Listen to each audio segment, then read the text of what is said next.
কলমটি বাইতুন একটি ঘর আল বাইতু ঘরটি জিদারুন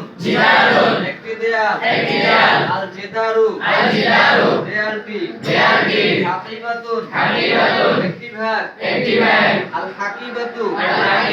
ব্যাগটি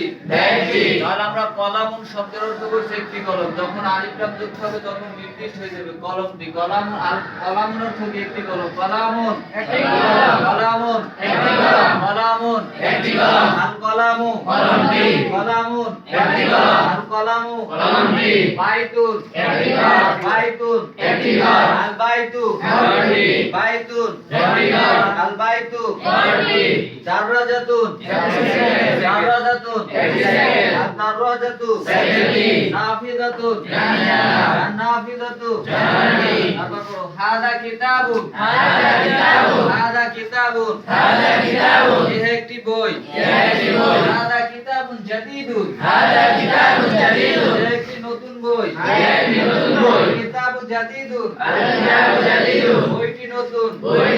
আল কিতাবু কাবীরুন বইটি বড় আল কিতাবু জামিলুন বইটি সুন্দর হাদিহি মাদ্রাসাতুন একটি মাদ্রাসা হাদিহি মাদ্রাসাতুন সগীরাতুন একটি ছোট মাদ্রাসা মাদ্রাসাতু জামিলাতুন মাদ্রাসাটি সুন্দর আল মাদ্রাসাতু কদিমাতুন মাদ্রাসাটি পুরানো যালিকা মাসজিদুন একটি মসজিদ যালিকা মাসজিদুন জামিলুন একটি সুন্দর মসজিদ